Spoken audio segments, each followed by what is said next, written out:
कल की क्लास में किसी को डाउट है? हेलो, आवाज क्लियर आ रही मेरी? आवाज क्लियर है? यस सर, क्लियर है। कल की क्लास में कोई डाउट है किसी को?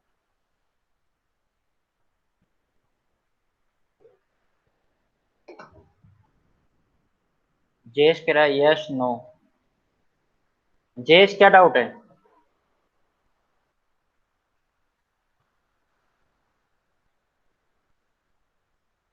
जयेश, सर सर जयेश कह रहा है आवाज़ क्लियर है और डाउट नहीं है। आवाज क्लियर नहीं आ रही?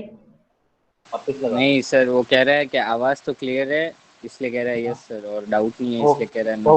अच्छा, ओके ओके, ठीक है। तो अपन कल लास्ट क्लास में अपन ने सेकंड ऑर्डर सिस्टम के बारे में डिस्कस किया था। अब सेकंड ऑर्डर सिस्टम का जो रेस्पॉन्स था सीटी इन टाइम डोमेन, वो अपन फाइंड आउट कर चुके थे। तो उस पर्टिकुलर सेकंड ऑर्डर सिस्टम में, या फिर मैं कहूँ कि इस पर्टिकुलर सेकंड ऑर्डर सिस्टम के रेस्पॉन्स में मैंने आपको different different type of system बताए थे, depending upon the value of zeta, that is damping ratio. तो फर्स्ट सिस्टम मैंने आपको बताया था अंडर डैम्प सिस्टम। अब अंडर डैम्प सिस्टम के अंदर मैंने आपको बताया था when zeta is less than zero is greater than one, then the system is called under damp system. अगर मैं इस सिस्टम की बात करूं तो इस पर्टिकुलर सिस्टम में क्या हो रहा है, सिस्टम ऑसिलेट हो रहा है about it's equilibrium position. Equilibrium position क्यों बोल रहा हूँ कि यहाँ पर टी इक्वल टू इंफिनिटी पे है, जो फाइनल वैल्यू है वो कितनी है, वन है। तो यहाँ पर जो वन के रेस्पेक्ट में ये सिस्टम क्या कर रहा है, ऑसिलेट कर रहा है, और फाइनली ये वन तक पहुंच रहा है, at equal to infinity. That means the system is oscillating about value is one. ठीक है, वन के अबाउट या फिर इक्विलिब्रियम पोजीशन के अबाउट ये क्या कर रहा है, ऑसिलेट हो रहा है। System is called under damp system. मैंने आपको बताया था कि जैसे एक कोई स्प्रिंग है, और स्प्रिंग को मैंने, सपोज स्प्रिंग है, स्प्रिंग पर सपोज मैंने मास कनेक्ट कर रखा है, ठीक है। सपोज ये मेरे पास इक्विलिब्रियम पोजीशन होती है, ठीक है। अब क्या कर रहा हूं मैं उसको, कि इस पर्टिकुलर स्प्रिंग को मैं, सॉरी इस मास को मैं एक फोर्स अप्लाई कर रहा हूँ, एक्सटर्नल फोर्स। अब ये फोर्स जैसे मैं अप्लाई करूंगा, स्प्रिंग क्या होगी, वाइब्रेट होगी। पहले जितना एक्सटेंड हो सकता है उतना एक्सटेंड होगी, फिर इक्विलिब्रियम पोजीशन पे क्या होगा, इक्विलिब्रियम पोजीशन पे क्या होगा, कॉन्ट्रास्ट होगा वापिस अपनी, फिर धीरे धीरे अपनी ये इक्विलिब्रियम पोजीशन पे आ जाएगी टी इक्वल टू इंफिनिटी पर। दैट मींस स्प्रिंग क्या कर रही है, oscillating about the equilibrium position after t equal to infinity. After t equal to infinity, this system remain at the initial position. That means the system is called under damped system, ठीक है। उसको मैं क्या कहूंगा, under damp system कहूंगा। Second है undamped system, जिसमें क्या होगा, जीटा इक्वल टू जीरो। अगर मैं जीटा की वैल्यू जीरो कर दूं तो system is called undamped system. That mean उसमें डैम्पिंग है ही नहीं। इस पर्टिकुलर सिस्टम के अंदर मैं अगर जीटा इक्वल टू जीरो कर देता हूँ, मैंने आपको कल बताया भी था मैथमेटिकल इक्वेशन में, तो अपना सिस्टम कुछ इस तरह का आएगा। इस सिस्टम का क्या मीनिंग है कि ये पर्टिकुलर इक्विलिब्रियम पोजीशन पे क्या कर रहा है, ऑसिलेट हो रहा है, बट ये इक्वली ऑसिलेट हो रहा है। मीन्स सिस्टम में जितना डैम्पिंग इसके नीचे है, इक्विलिब्रियम पोजीशन के ऊपर है, उतना डैम्पिंग क्या है नीचे। The system is oscillating about at, sorry at value of c t is equal to one. उस पोजिशन के अबाउट क्या कर रहा है, ऑसिलेट हो रहा है, इक्वली ऑसिलेट हो रहा है। तो इस सिस्टम को अपन कैसे, अपन को एग्जाम्पल बता सकते हो, जो सिस्टम मान लो कि ऑसिलेट हो रहा हो अपनी इक्वलिब्रियम पोजीशन पे। मान लो कोई लॉसलेस सिस्टम है, उस सिस्टम में कोई भी लॉस नहीं हो रहा, ठीक है। सपोज मान लो कि गैल्वेनोमीटर है, ठीक है। मान लो गैल्वेनोमीटर की जो पोजीशन है वो जीरो पोजीशन पे है, और वो सिस्टम कंटिन्यूअसली राइट और लेफ्ट, उसकी जो नोब है वो राइट और लेफ्ट इक्वली, इक्वली उसकी क्या हो रही है, मूवमेंट हो रहा है। सपोज मान लो कि जीरो पोजीशन से उसका जो लेफ्ट में जो पोजीशन है वो टू पर मूव हो रहा है, और राइट में भी सपोज टू पर मूव हो रहा है continuously at t equal to infinity तक, मतलब वो सिस्टम रुक ही नहीं रहा है। Then the system is lossless. अगर मान लो सिस्टम में अगर वो इक्विलिब्रियम पोजीशन पर नहीं आता है, then the system is called lossless system, ठीक है। तो आपको कहीं पे कंट्रोल सिस्टम में लिखना नहीं है, मैं जनरल आपको एग्जाम्पल बता रहा हूँ, कहीं आपको कोई पूछेगा नहीं कि ये सिस्टम है क्या। मैं आपको फिजिकल सिस्टम बता रहा हूँ एक्चुअली में हो क्या रहा है, ठीक है। तो सिस्टम मतलब उस सिस्टम के अंदर कोई भी लॉस नहीं है, वो सिस्टम अपनी इक्विलिब्रियम पोजीशन के अबाउट ऑसिलेट हो रहा है continuously. T equal to infinity तक, ये मैंने आगे बनाया नहीं है, टी इक्वल टू इंफिनिटी तक ये सिस्टम ऑसिलेट ही करता रहेगा, जो ऑसिलेट ही करता रहेगा। क्यों ऑसिलेट करता रहेगा? क्योंकि यहाँ पर जो सिस्टम के अंदर एक साइन टर्म आ रही थी, जब मैंने जीटा इक्वल टू 0 किया था तो 1 माइनस को साइन की टर्म्स आ रही थी, that means that is periodic signal. System t equal to infinity तक ये ऑसिलेट ही करता रहेगा, the system is called undamped system. ठीक है, जो थर्ड सिस्टम आता है that is critically damped system. अब क्रिटिकली डैम्प्ड सिस्टम का क्या मीनिंग है? उसका जो ग्राफ आएगा, उसका जो रेस्पॉन्स आएगा कुछ इस तरह का, मतलब सिस्टम में कोई भी ऑसिलेशन नहीं हो रहा है और कुछ पर्टिकुलर टाइम बाद में सिस्टम क्या हो रहा है, मतलब कुछ पर्टिकुलर टाइम बाद में सिस्टम क्या होगा, एक इक्विलिब्रियम पोजीशन और द फाइनल वैल्यू की पोजीशन पे पहुंच जाएगा। ठीक है, इस सिस्टम के अंदर कोई भी ऑसिलेशन नहीं हो रहा है। That means what is critical damp? Means the system return to the equilibrium position without oscillating, without oscillating और विदाउट ऑसिलेशन। ठीक है, किसी किसी सिस्टम में विदाउट ऑसिलेशन होकर अगर कोई सिस्टम अपनी इक्विलिब्रियम पोजीशन और अपना जो फाइनल वैल्यू तक पहुंच जाता है, that is called critically damped system. मतलब उस पोजीशन पे क्या होगा, क्रिटिकली डैम्प्ड सिस्टम होगा। अगर मैं जीटा इक्वल टू 0.99 लेता हूँ, that is called under damped system. उस सिस्टम में क्या होगा, इक्विलिब्रियम पोजीशन तक उस सिस्टम कुछ ना कुछ तो उसका ऑसिलेशन होगा, है ना, about about C T equal to 1। But अगर system exactly zeta equal to 1 है, बट एक्चुअली मैं आपको बताऊं कि जीटा इक्वल टू 1 जो है एक्चुअली में पॉसिबल नहीं है। जीटा इक्वल टू 1 एक्चुअल में पॉसिबल नहीं है, बट जीटा इक्वल टू 1 का क्या मीनिंग है? तो जीटा है वो अप्रोक्सीमेटली इक्वल टू 1 है, मतलब वो अप्रोक्सीमेटली इक्वल टू, मतलब we are defining the limit. मतलब रियल लाइफ में कोई zeta equal to 1 system exist नहीं करेगा। सिस्टम कौन सा एग्जिस्ट करेगा? जो जीटा 1 से कम होगा।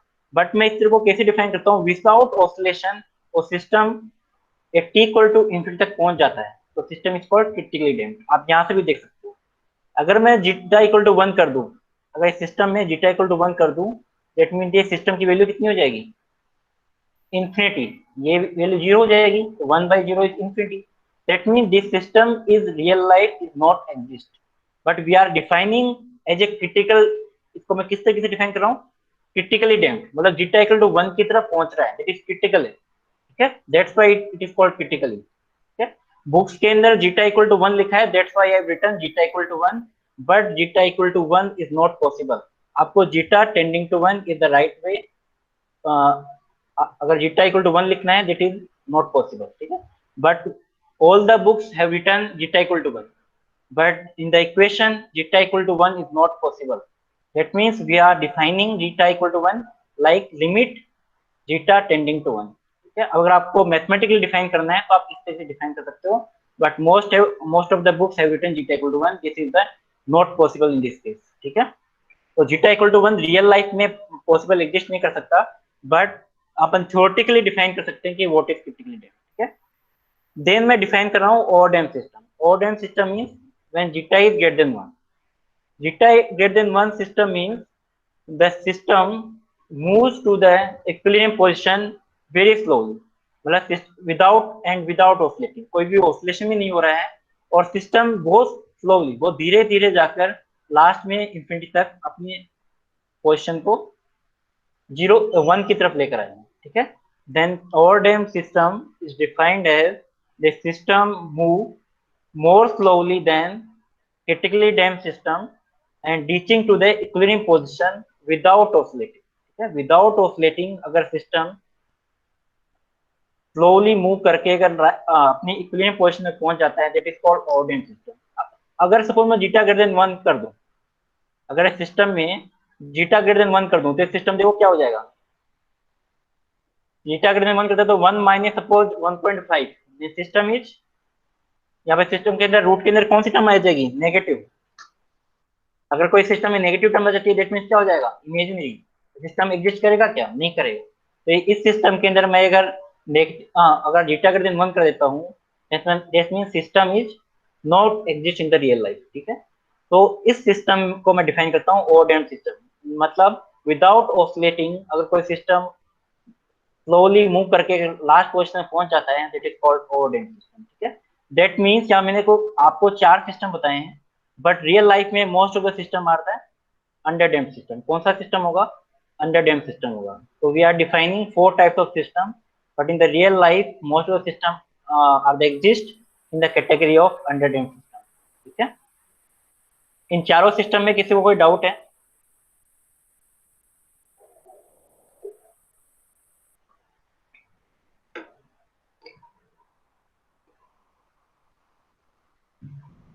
ठीक है, तो अपन जो बात करेंगे वो सिर्फ अंडर डैम सिस्टम की बात करेंगे। ठीक है, अपन जो बात करेंगे वो सिर्फ अंडर डैम सिस्टम की बात करेंगे, न ओवर डैम की करेंगे, क्योंकि आपके कोर्स के अंदर नहीं है, न ओवर डैम्ड है न अंडर डैम्ड है। बट वो पूछ सकता है, कुछ क्वेश्चन पूछ सकता है कि ओवर डैम्ड कब होगा, बस उसका मैं आपको आइडिया दे दूंगा। ठीक है, बट आपको डिटेल में नहीं पूछेगा कोई भी over damped under damped detail. ठीक है, तो अपन सिस्टम में सिर्फ और सिर्फ अंडर डैम सिस्टम की बात करेंगे। अब जो टॉपिक आने वाला है आपके सामने, that is very very very important for the university point of view as well as competition exam point of view. आपके इस टॉपिक के अंदर कंफर्म न्यूमेरिकल आएगा। थ्योरेटिकल तो वो नहीं पूछता है, मुश्किल से 10 साल में एक बार पूछा है टोटली। न्यूमेरिकल पक्का आएगा, जो मैं आपको भी बताने जा रहा हूँ। तो इस टॉपिक को आप अच्छे से देख लेना। ठीक है, अगर आपको लगेगा रिपीट करना तो मैं रिपीट भी कर दूंगा, बट आप इस टॉपिक को अच्छे से समझ लेना जो मैं अभी कराने जा रहा हूँ। ठीक है, तो अब जो मैं कराने जा रहा हूँ that is transient response specification of second order system. इस टॉपिक में अपन करेंगे क्या कि मुझे बताया है कि एक सेकंड ऑर्डर सिस्टम, एक स्टैंडर्ड सेकंड ऑर्डर सिस्टम का जो ट्रांजिएंट रिस्पांस है, ठीक है, वो मुझे पता है for the under damp system. अब सिर्फ अपन अंडर डैम्प सिस्टम की बात करेंगे। ठीक है, बाकी सिस्टम को अपन भूल जा रहे हैं। ठीक है, अपन अगर किसी अंडर डैम्प सिस्टम का जो रेस्पॉन्स मुझे पता है, तो उस रेस्पॉन्स में अपन डिफरेंट डिफरेंट टर्म्स डिफाइन करेंगे। अपन ये देखेंगे कि उस सिस्टम के बारे में ये देखेंगे कि वो सिस्टम कितने टाइम पर कितने पोजीशन पे एग्जिस्ट कर रहा है। दैट मीन्स अगर मान लो कि मैं डिफाइन करूँ कि टी इक्वल टू 5 सेकेंड, तो मुझे पता लगाना है टी इक्वल टू 5 सेकेंड का रेस्पॉन्स कैसा होगा। मैं पता लगा रहा हूँ कि टी इक्वल टू 40 सेकेंड पर रेस्पॉन्स कैसा होगा। ठीक है, टी इक्वल टू 40 सेकेंड पर रेस्पॉन्स कितना एग्जिस्ट करेगा, इसकी जो फर्स्ट पीक होगी वो कहाँ पे होगी, सेकेंड पीक कहाँ पे होगी, इसका मैक्सिमा कहाँ होगा, मिनिमा कहाँ होगा। ठीक है, वन इसको मैथमेटिकली कुछ टर्म्स डिफाइन करेंगे। तो उस टर्म्स को डिफाइन करने के लिए मैं बोल रहा हूँ the transient response specification. Specification means we are defining different types of terms, or we are analyzing this transient response of the second order system, right? ठीक है, तो मुझे अंडर डैम्प सिस्टम के लिए मुझे रेस्पॉन्स पता है। आपके सामने जो रेस्पॉन्स आपको दिख रहा है that is the under damped system, response of the second order system for the under damped। ठीक है, अंडर डैम्प सिस्टम के आपको पता है ये सिस्टम। अब इस पर्टिकुलर सिस्टम के अंदर आपको दिख रहा होगा एट इक्विलिब्रियम पोजीशन 1 के पोजीशन के अबाउट ये क्या कर रहा है, ऑसिलेट कर रहा है, और t इक्वल टू इंफिनिटी तक वैल्यू कितनी पहुंच जाएगी, जी। ठीक है, इतना पता है आपको। अब उस सिस्टम के अंदर सपोज मैं एक टर्म डिफाइन करता हूं that is TD. TD is called the delay time. TD is called the delay time. Delay time को मैं किस तरीके से डिफाइन करूंगा, delay time is the time to reach 50% of the final value. ठीक है, मेरे पास फाइनल वैल्यू कितनी है 1, t equal to infinity value कितनी आएगी 1। बट अगर फाइनल वैल्यू की अगर 50% मीन्स 0.5 तक ये रेस्पॉन्स पहुंच जाता है, that is called delay time. तो यहाँ पर 0 है, अगर मेरे पास ये वैल्यू 1 है, इसका 50% दैट मीन्स 0.5 तक पहुंच जाता है, that is called delay time. That means यहाँ तक से लेकर यहाँ तक का जो टाइम होगा that is called delay time. ठीक है, एक टर्म मैंने डिफाइन कर दी delay time. Second term is called the rise time, T are. T R is the rise time. इसको मैं डिफाइन करूंगा is the rise time. Rise time is the time that response reaches to the 100% of the final value when first peak occur। ठीक है, before the first peak. इसका क्या meaning है, rise time, अगर rise time वो time है अगर मैं उस रेस्पॉन्स को 100% तक ले जाता हूँ। दैट मीन्स यहाँ से स्टार्ट हुआ, कहाँ तक ले गया, 100% तक। दैट मीन्स यहाँ पे कितना हो गया, 1 आ गया, ठीक है। That means this time is called rise time. But मैंने यहाँ पर एक चीज और बोली है, that is called rise time, ठीक है। यहाँ पे 100% मतलब 1 तक पहुंच गया फॉर द फर्स्ट पीक, ठीक है। फर्स्ट पीक के लिए मैंने क्यों बोला है, देखो यहाँ वैल्यू जो है यहाँ पर भी बना रही है, दिखा आपको, यहाँ पे भी 1 है इस पोजीशन पे भी, और इस पोजीशन भी 1 है, ठीक है। यहाँ सारी पोजीशन में वैल्यू 1 है, यहाँ सब जगह, ठीक है।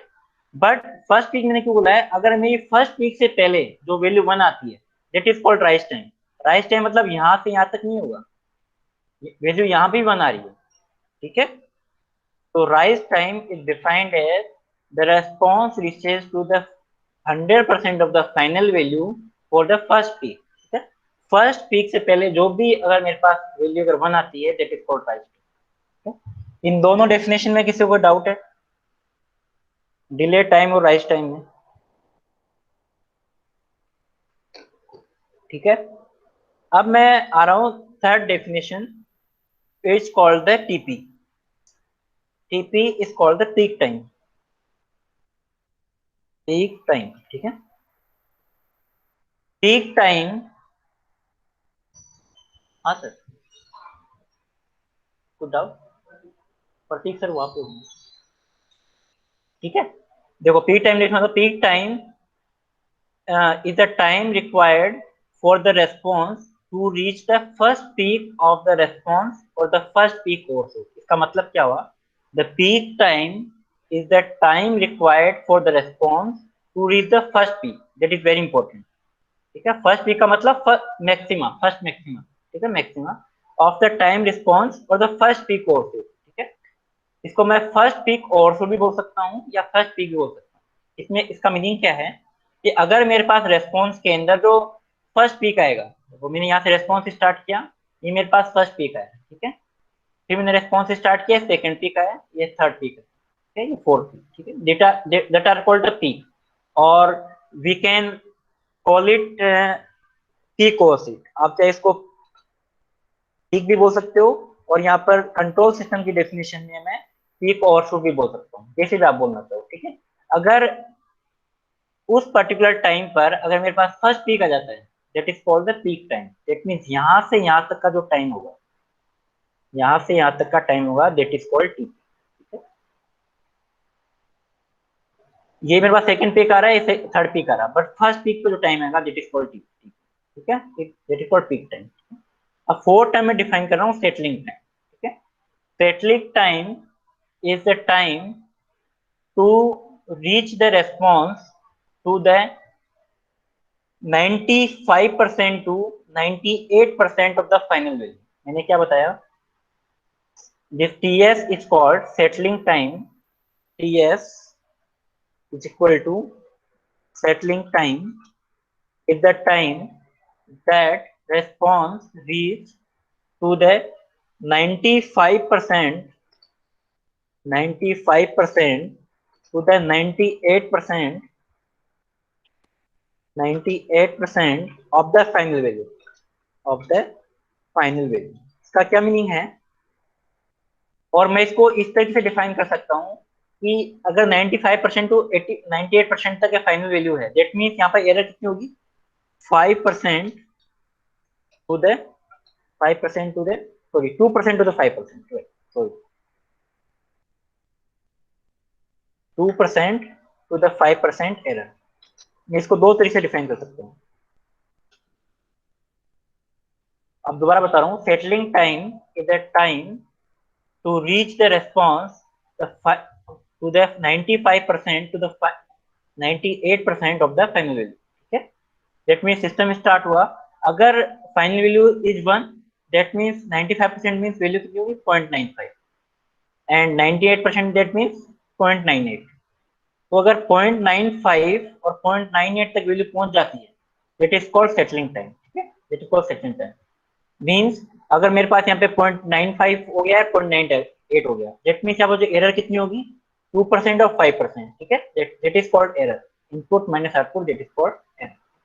ये रिस्पॉन्स यहाँ से स्टार्ट हुआ और यहाँ तक पहुंच गया suppose, it is called settling. अब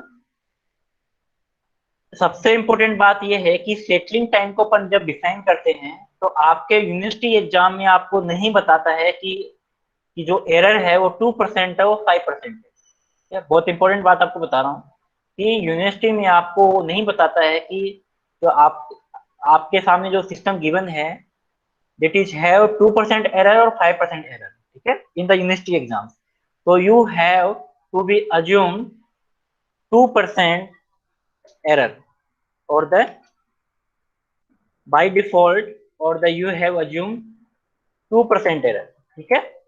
अगर यूनिवर्सिटी एग्जाम में कोई क्वेश्चन आता है तो बाय डिफॉल्ट आप कितना अज्यूम करोगे, 2% एरर।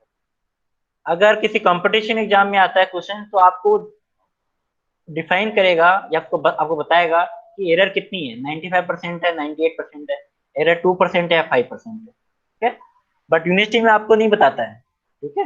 बट अगर आपको मुझे पूछो पर्सनली ये चीज गलत है कि ये सही है, ये चीज गलत है, ठीक है। अगर यूनिवर्सिटी आपको नहीं बताता है कि एरर कितनी है तो आप सेटलिंग टाइम नहीं डिफाइन कर सकते हो।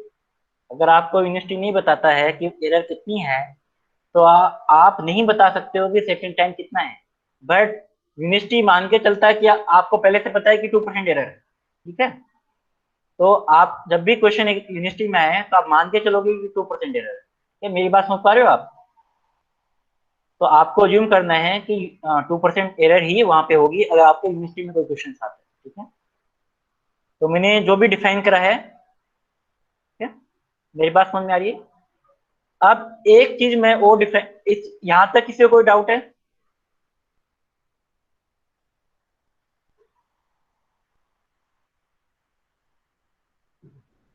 यहाँ तक किसी को डाउट है? नहीं है।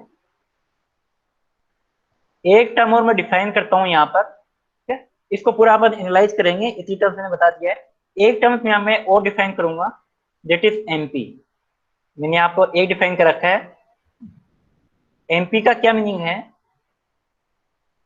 द डिस्टेंस बिटवीन, एमपी का क्या मीनिंग है? The distance between highest value of the response, that mean सीटी मैक्सिमम, इस रेस्पॉन्स की जो हाईएस्ट वैल्यू हो, क्या सीटी मैक्सिमम यहाँ तक ही जा रहा है, and the final value, the difference between और द डिस्टेंस बिटवीन, जैसे भी आप बोलो, the difference between the highest value of the response and the final value of the response is called the maximum peak overshoot. MP, that is MP is the maximum peak overshoot, maximum peak overshoot। MP को मैं क्या कहूंगा? maximum peak overshoot। that is defining the difference between, there is the difference between maximum value of the response and the final value of the response। तो maximum value कितनी है? CT maximum, और final value क्या है? 1। that means difference between CT maximum and 1 is called the maximum peak overshoot, ठीक है। इसको अगर परसेंटेज में डिफाइन करना है तो इसको परसेंटेज में अपन डिफाइन कर सकते हैं। मैं लिख भी रखा है मैक्सिमम ओवरशूट।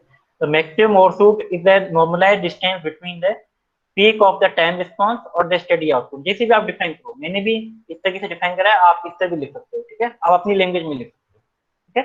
तो मैक्सिमम परसेंटेज ओवरशूट निकालना है, तो परसेंटेज ओवरशूट में क्या करोगे? Final value minus initial upon initial value, ठीक है। फाइनल वैल्यू सीटीपी या टीपी को, मैंने टीपी क्यों यूज में लिया है? टीपी क्यों यूज में लिया है? कि सीटी मैक्सिमम क्या है? At time t equal to, ये देखो, इस रेस्पॉन्स की जो वैल्यू है पीक टाइम पर, वही वैल्यू क्या है? सीटी मैक्सिमम है, ठीक है। That means c of TP minus c of infinity, और सी ऑफ इंफिनिटी क्या है? Final value, it is 1 is c of infinity, ठीक है। तो इसको मैं एक मैथमेटिकल टर्म में डिफाइन करूं तो C of TP that means response of the system at time t equal to peak time, ठीक है, माइनस c और infinity, that means final value of the system, ठीक है, divide by c of infinity into 100, that is called maximum percentage overshoot, ठीक है। अगर percentage में define करना है तो मैं इसको इस तरीके से डिफाइन कर सकता हूँ, ठीक है। मैंने यहाँ पर आपके सामने डिले टाइम डिफाइन कर दिया, राइज टाइम कर दिया, पीक टाइम कर दिया है, मैक्सिमम आउटपुट कर दिया, सेटलिंग टाइम कर दिया। ठीक है, अब एक और टर्म आती है स्टडी स्टेट एरर। इसकी बात अपन है आफ्टर सेकेंड ऑर्डर सिस्टम में करेंगे, बट फिर भी मैं आपको यहाँ पर बता देता हूँ, इसके अपन पूरी डिटेल स्टडी करेंगे। यहाँ पर इसलिए बता रहा हूँ कि सिर्फ यहाँ पर आपको पता चल जाएगा कि एक्चुअल में स्टडी स्टेट एरर है। स्टडी स्टेट एरर को अपन किस तरीके से डिफाइन करते हैं, जैसे आप एरर को किस तरीके से डिफाइन करते हो, इनपुट माइनस आउटपुट। ठीक है, that means r t minus c t. Are t is the input and c t is the output. और स्टडी स्टेट एरर का क्या मीनिंग है, that is the difference between actual output and desired output, that is the error as time t tends to infinity. अगर मुझे T equal to infinity पे मुझे error देखना है, तो मैं इसको यहाँ पर लिमिट लगा दूंगा at t equal to infinity पे मेरे पास एरर क्या होगी, that means that is called study state error. It is called steady state error, that is different। इसकी अपन बात करेंगे after second order control system. ठीक है, इसके अलावा किसी को डाउट है तो बताओ, इसकी तो मैं डिटेल स्टडी करूंगा।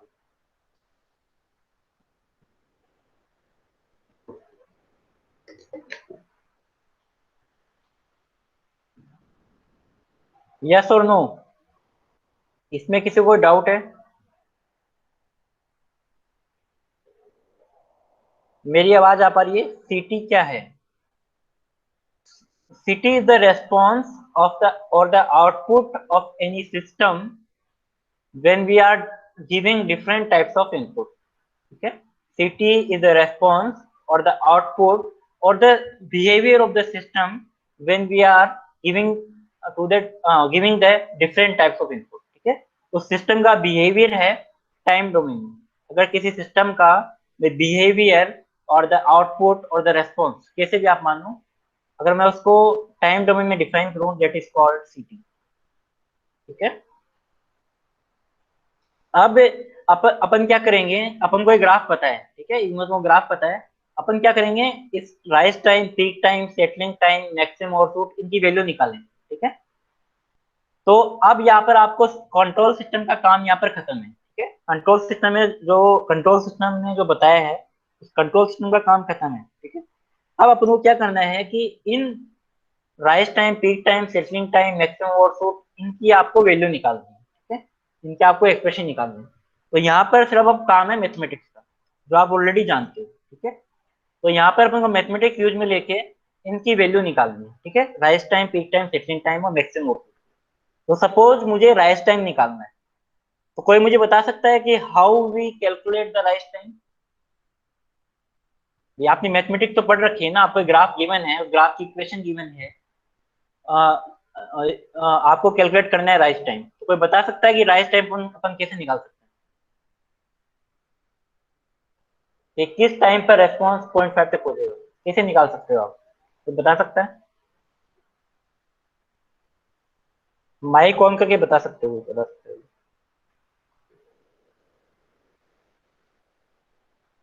भाई कुछ बोला करो। मैं स्लोप से निकाल सकते हैं। क्वेश्चन क्या है, मतलब स्लोप से निकाल सकते हैं, नहीं निकाल सकते हैं? आप बिल्कुल स्लोप से निकाल सकते हैं, बट स्लोप से अपन राइज टाइम नहीं आएगा, पीक टाइम आएगा ना। स्लोप से निकाल सकते हैं लेकिन राइज टाइम नहीं आ पाएगा। स्लोप से अपन पीक टाइम निकाल सकते हैं। राइज टाइम किसे निकाल सकते हैं?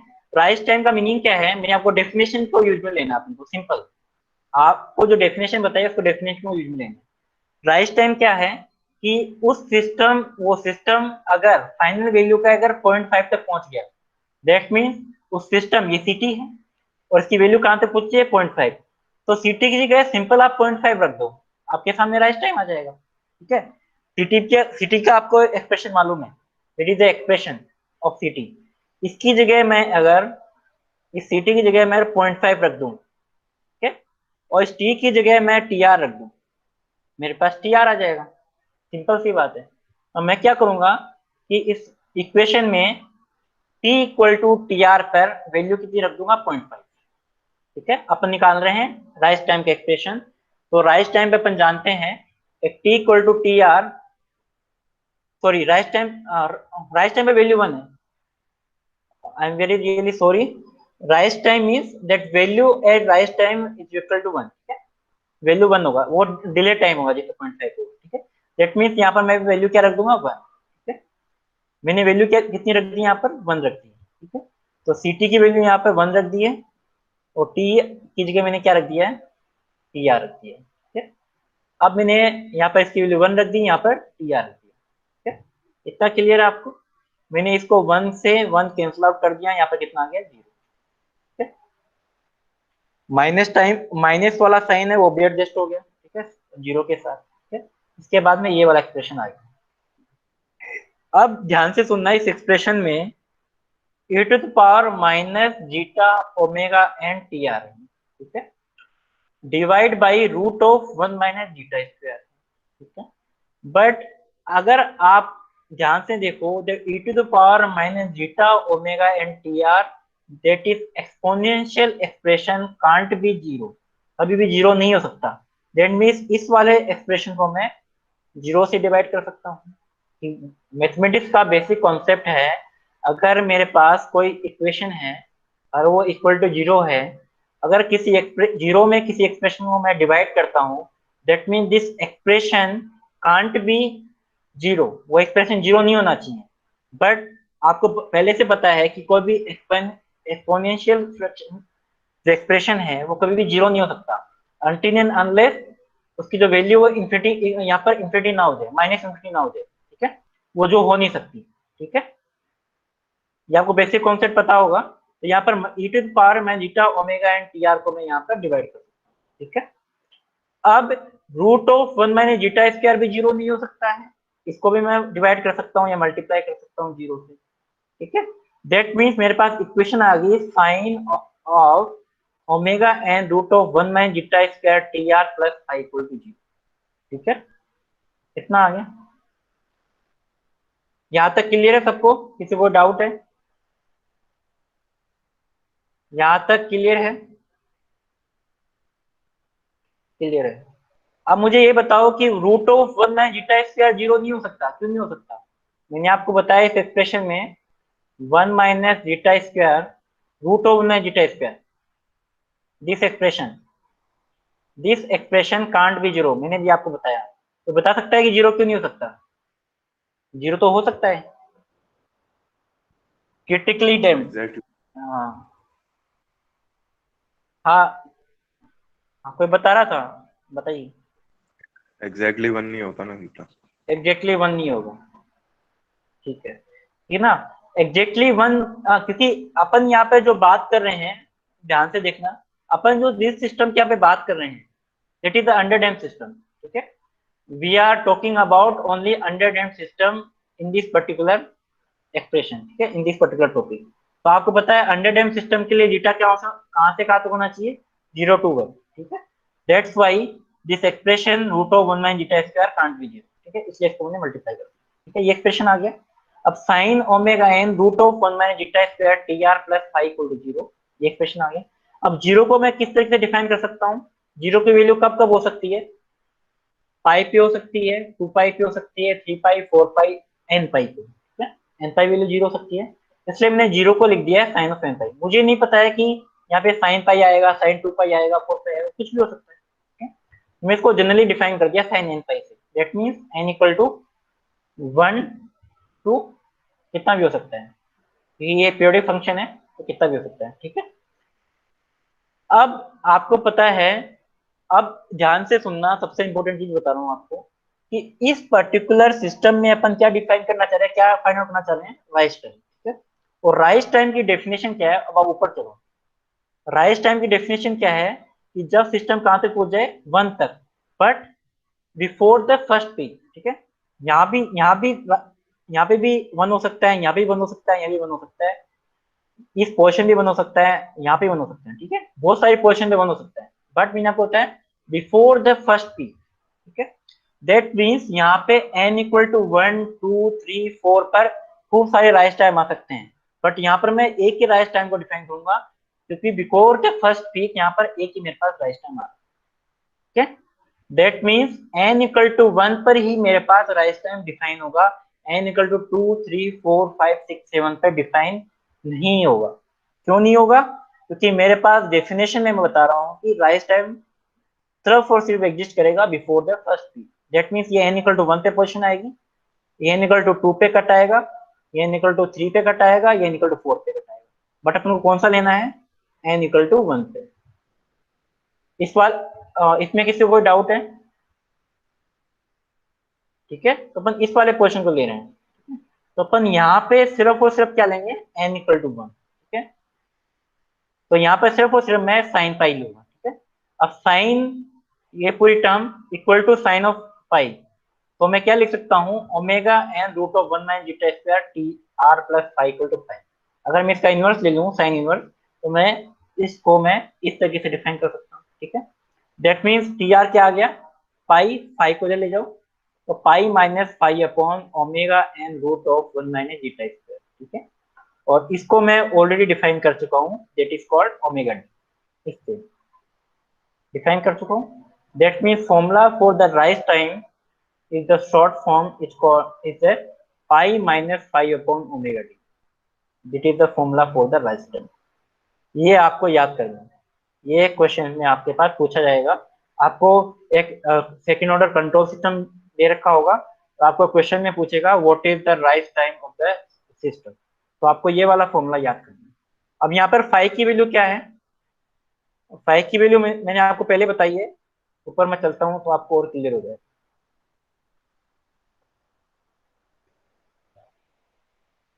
देखो यहाँ भी डिफाइन कर रखा है फाइव, ये देखो साइन फाइव मेरे पास root of 1 minus zeta square है, cos फाइव जीटा है, तो tan five root of 1 minus zeta square upon zeta, तो फाइव कितना हो जाएगा? Tan inverse 1 minus zeta square upon zeta. मैंने देखो इस तरीके से इसको लिख भी रखा है, phi equal to tan inverse of root of 1 minus zeta square upon zeta. ठीक है, तो ये वाला फॉर्मूला याद करना है, साथ साथ में आपको फाइव और ओमेगा डी का एक्सप्रेशन भी याद करना है। अगर ये याद है तभी यहाँ पर निकाल सकते हो। ठीक है, यहाँ तक किसी को डाउट है राइज टाइम तक?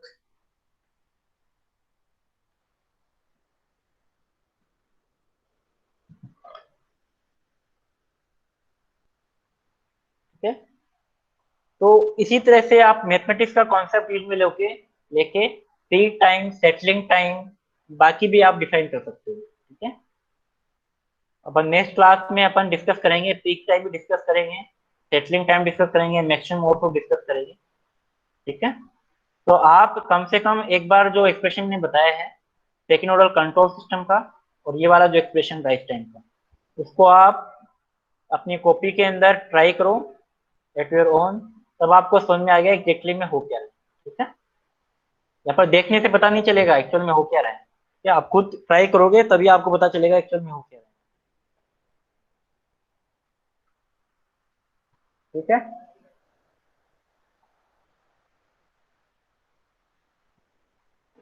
तो ये वाला इंपॉर्टेंट टॉपिक है, इसको यहाँ पे एक छोटा सा मैंने लिखा नहीं है, यहाँ पे आप यहाँ पे टी आर मैंने लिखा है, यहाँ पे टी आर भी आएगा, मैंने यहाँ पे लिखा नहीं, टी आर, यहाँ पे टी आर आएगा। ठीक है, ये मिसिंग हो गया यहाँ पे।